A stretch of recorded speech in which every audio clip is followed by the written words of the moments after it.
டின்ட்டு குருவி வீட்டில் தனியாக இருந்தது. அவங்க அம்மா சாப்பாடு தேட போயிருந்தாங்க. குல்ஃபி வண்டி சவுண்டு கேட்டோடனே டின்ட்டு குருவி ரொம்ப சந்தோஷமா துள்ளி குதிச்சது. குல்ஃபி அண்ணா வந்துட்டாங்க. சந்தோஷமா குல்ஃபி வாங்க வெளியே போனது. சவுண்டு கேட்குற திசை பக்கம் போனது.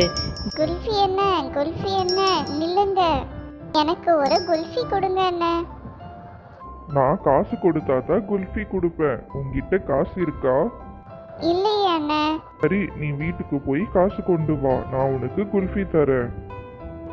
சரின்னு சொல்லிட்டு அங்கிருந்து டின்ட்டு குருவி பறந்து போனது. வீட்டுக்கு போய் அம்மாவோட பர்ஸ்ல இருந்து 10 ரூபாய் எடுத்துட்டு வந்தது. வந்து பார்த்தா அங்க குல்ஃபி அண்ணன் இல்லை.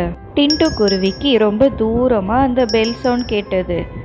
எதையும் யோசிக்காம அந்த பெல் சவுண்ட் கேட்குற திசை பக்கம் பறந்து போயிட்டே இருந்தது.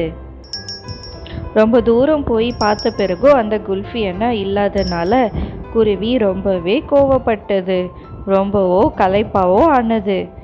ஒரு மரத்தடியில் உட்கார்ந்து ரெஸ்ட் எடுத்தது. கொஞ்ச நேரம் ரெஸ்ட் எடுத்த பிறகு அது வீட்டுக்கு கிளம்பினது. ஃபர்ஸ்ட் டைம் அந்த சைட் போகிறதுனால அது தப்பான டைரக்ஷனில் போகிறதே அதுக்கு தெரியல. ரொம்ப தூரம் பறந்த பிறகும் வீடு வராததுனால அப்போதான் அது கண்டுபிடிச்சது தப்பான டைரக்ஷனில் வந்துட்டோன்னு. டின்ட்டுவோட அம்மா வீட்டுக்கு வந்தாங்க. என்ன டின்ட்டுவை காணோம்? எப்பவுமே இப்படி போக மாட்டாளே, எங்கே போனான்னு தெரியலையே. அம்மா குருவி ரொம்ப கவலையா பக்கத்தில் இருக்க காகோ வீட்டுக்கு போனது. காகோ அண்ணன், டின்ட்டுவை பார்த்தீங்களா? காகவோ அங்கே இருந்தது. ஆண்டி ஆண்டி, நான் பார்த்து டின்ட்டுவை மதியானம் குல்ஃபி அங்கிள் கூட இருந்தா.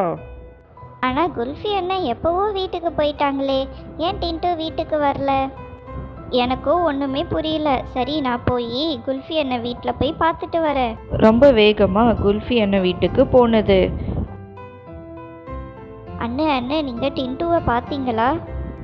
பார்த்த நீ மதியானம் டின்ட்டு குல்ஃபி வாங்க வந்தா. அவகிட்ட காசு இல்லாததுனால நீ போய் காசு கொண்டு வா, நான் தான் அனுப்புனேன். அதுக்கப்புறம் நான் வந்துட்டேன் அங்கேருந்து. திரும்ப டின்ட்டு வரவே இல்லை. அப்போ டின்ட்டு மறுபடியும் வந்திருப்பா. அவளுக்கு அந்த இடம் புதுசுனால மறுபடியும் வீட்டுக்கு வர வழி மறந்து போயிருக்கோம். இப்போ நான் எங்கே போய் டின்ட்டுவை தேடுறது? சரி வா, நம்ம 2 பேரும் போய் தேடலாம்.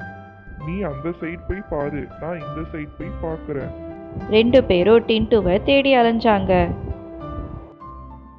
அங்க பாரு, அங்க ஒரு குருவி அழுதுட்டு இருக்கு.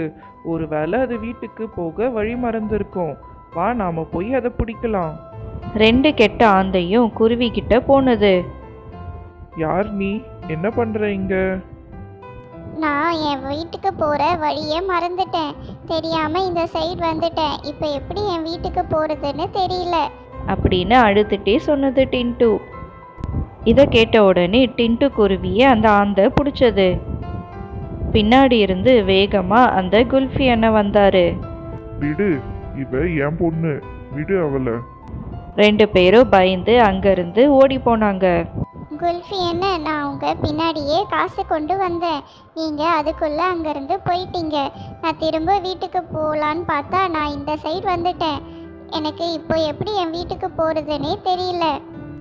சரி வா, நான் உன்னை அம்மா கிட்ட கொண்டு போய் விடுறேன். உன் அம்மாவோ உன்னை நினைச்சு ரொம்ப கவலைப்பட்டு தேடிட்டு இருக்காங்க. வா, நம்ம போலாம். 2 பேரும் அங்கிருந்து வீட்டுக்கு பறந்து போனாங்க. டின்ட்டு குருவியோட அம்மா கிட்ட விட்டது டின்ட்டுவை. டின்ட்டு, எங்கே போயிருந்த நீ? அம்மா, நான் குல்ஃபி வாங்கிறதுக்காக போனேன். அதுக்கப்புறம் எனக்கு வீட்டுக்கு வர வழி தெரியல.